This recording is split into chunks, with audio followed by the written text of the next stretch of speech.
Ah, ce dôme doré, tout le monde le connaît. C'est un peu le symbole de la grandeur, de la puissance, de la gloire de la France, n'est-ce pas? Mais vous savez, comme souvent, derrière toute cette splendeur, eh bien, il y a une histoire. Une histoire bien plus complexe et parfois, oui, bien plus sombre. Alors pour comprendre ça, notre voyage ne va pas commencer dans la lumière, non, on va commencer sous terre. Figurez-vous qu'on est dans le métro, dans ces couloirs un peu anonymes qui mènent vers tout l'or du grand siècle. Et ce contraste entre l'ombre et la lumière, c'est ça la clé. C'est ça qui va nous permettre de tout comprendre. Du coup, la question qu'on doit se poser, c'est qu'est-ce qui se cache vraiment sous ce dôme doré? Ce monument, voulu par le roi Soleil, est-ce que c'est juste un hommage à la gloire de ses armées ou est-ce que ça cache une réalité un peu moins avouable? Allez, on va essayer de lever le voile là-dessus ensemble. Bon, pour comprendre les Invalides, première étape, il faut qu'on se plonge dans le Paris du XVIIe siècle. Et vous allez voir, c'était une ville de contraste, mais alors saisissant. Alors voilà, d'un côté, on a le Paris officiel si on veut, le Paris de la carte postale royale, de la propagande. On construit des nouveaux quais, des hôtels particuliers magnifiques qui sortent de terre, des arcs de triomphe pour célébrer le roi, la totale. Mais de l'autre côté de ce décor de théâtre, il y a la vraie vie. Et là, c'est un tout autre Paris, un vrai labyrinthe de ruelles crasseuses, bondées de monde, où des gangs, comme les Rougets ou les Grisons, sèment la terreur. Il y a même un poème de l'époque qui résume ça, mais parfaitement. Marcher dans Paris, c'était une épreuve, un stress de tous les instants. Le danger pouvait venir de n'importe où. Un carrosse qui vous renverse, un objet qu'on jette par la fenêtre. C'est ce Paris-là, ce chaos permanent, qui va complètement forger le destin d'un jeune roi. Et là, attention, on touche à une clé psychologique super importante.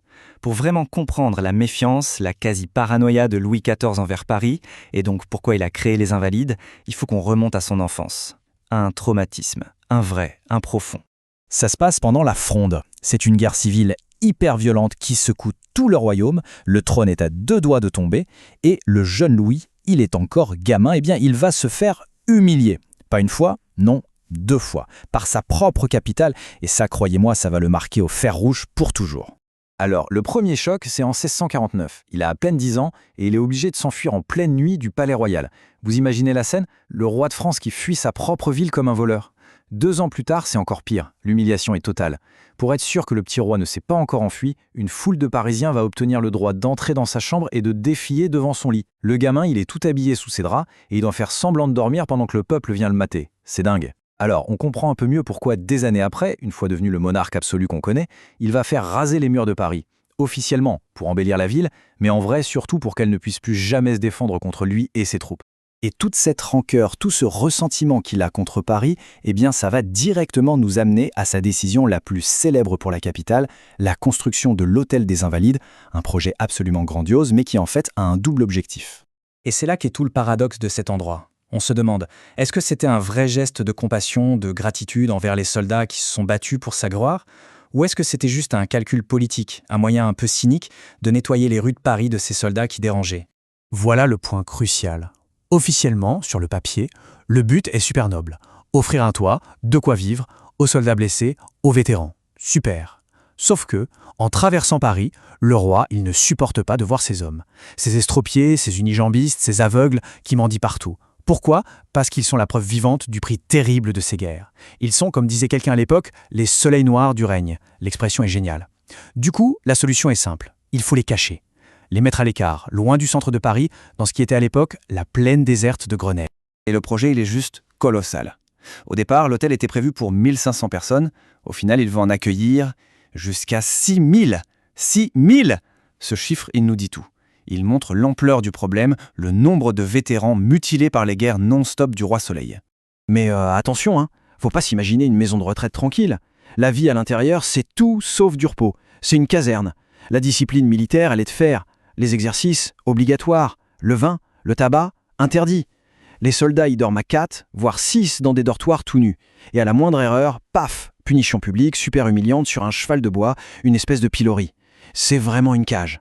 Une cage dorée, certes, mais une cage quand même. Pourtant, malgré ce double visage un peu ambigu, il faut le dire, le bâtiment en lui-même est un pur chef-d'œuvre. Il a traversé les siècles et, vous allez voir, il cache encore aujourd'hui quelques secrets assez fascinants.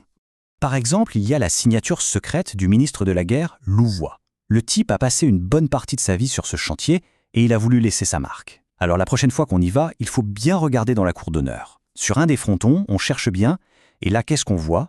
Un loup qui regarde la cour. Le loup voit. C'est exactement le même son, un rébus, comme ça, gravé dans la pierre. Un petit clin d'œil absolument génial qui est arrivé jusqu'à nous. Mais l'histoire des Invalides va être complètement bouleversée par un autre personnage, Napoléon. C'est là, en 1840, que son corps est rapatrié de Sainte-Hélène. Et son tombeau, ce truc monumental qui est installé en 1861 juste sous le dôme, ça va tout changer. L'endroit passe d'un simple hospice pour soldats estropiés au panthéon de la gloire militaire française.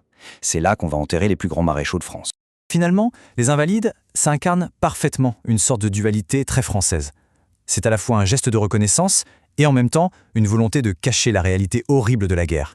C'est un phare qui célèbre les victoires, mais c'est aussi une couverture dorée qu'on a posée sur la souffrance de milliers et de milliers d'hommes. Alors voilà, la prochaine fois que l'on verra ce dôme briller, peut-être qu'il faudra se poser la question.